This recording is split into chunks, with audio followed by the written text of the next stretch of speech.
this angle awkward? You'll have to excuse the mess, the red cup. This is a just off the cuff video. It's currently March 28th around 3:30 p.m. Eastern time. I have just officially finished launching my coaching program for the first time.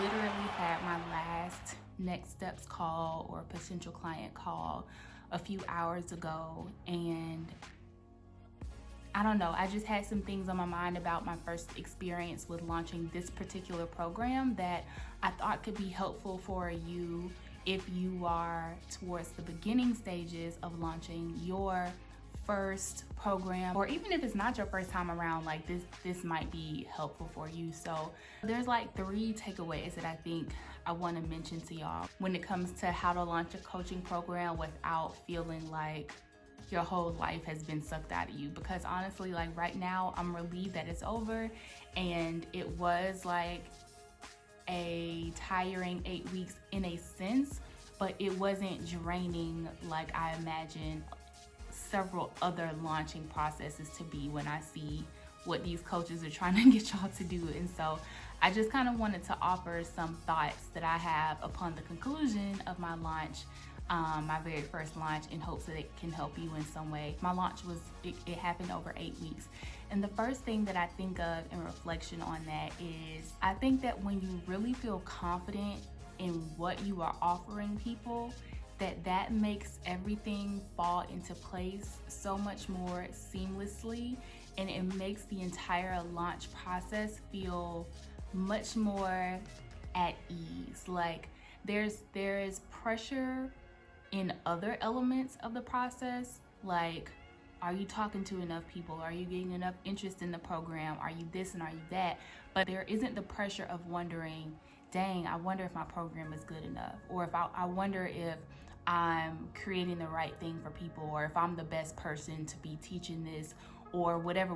Like when you have that confidence in what it is that you've created, what it is that you're offering, and your authority to be able to offer that and deliver that to people, I think that it makes the entire process so much more fulfilling, but also manageable, because there's less of that questioning, of that self-doubt, of that wondering whether you're doing the right thing. And that level of peace and acceptance and ease, I think, is so important during what can be a very intense process. Now, that kind of leads me to my second reflection, which is trial and error is your friend, because that level of peace and confidence in what you're offering and your position as the person to offer it, it doesn't necessarily come overnight. This program is something that I developed after 3 years of offering a similar service.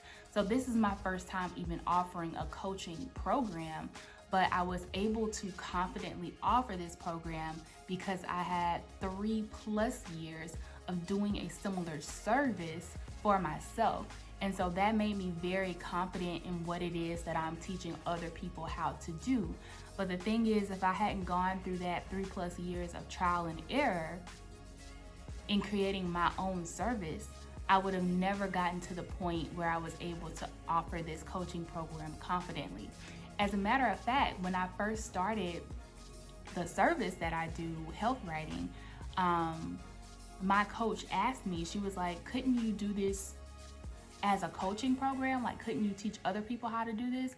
And I was like, no, I don't want to do that. I was like, I'm not interested in that. I don't want to teach people how to write. I don't want to do this. I don't want to do that. But a lot of that rejection, I think, was rooted in the fact that I did not feel qualified to teach anybody how to do that, because I hadn't done it enough myself yet at that point.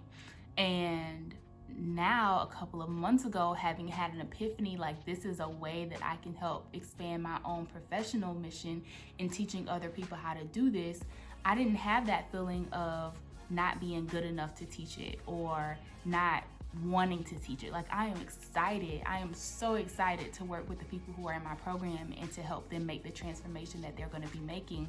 So I think the point there is, like, not to let something not feeling perfect or feeling exact keep you from still moving forward, because all the trial and error that happens along the way, it builds up to that moment when you finally feel like, yes, this is it. And then the last thing is that, like, a launch does not have to be complicated. It does not have to be complicated.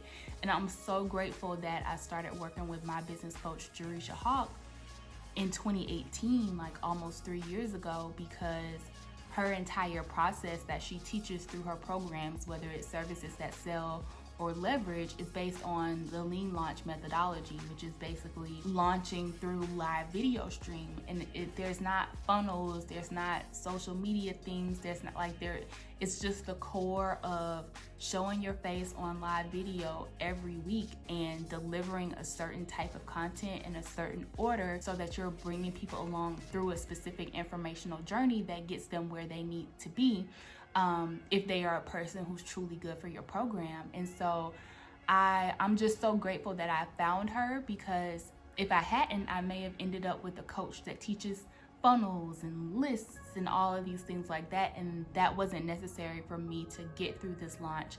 And I think it's part of the reason why I don't feel like I just ran a marathon and just don't have any energy left in me. So if if you're looking for guidance on launching a program or creating a high ticket program that doesn't require you to set aside 2+ months of your life creating funnels and sequences and all of those things, then I recommend looking into Jerisha. We actually have an interview between her and I on my channel. I'll link it here so that you can check it out if you're interested. But those are just some thoughts that I've been having since the end of my launch a few hours ago, and I wanted to share that with you in case you're trying to get a feel for how to launch a coaching program or how to launch a coaching business. And I hope it was helpful for you. So if you have any questions, follow-up questions, let me know in the comments below. Otherwise, I'll see y'all next time.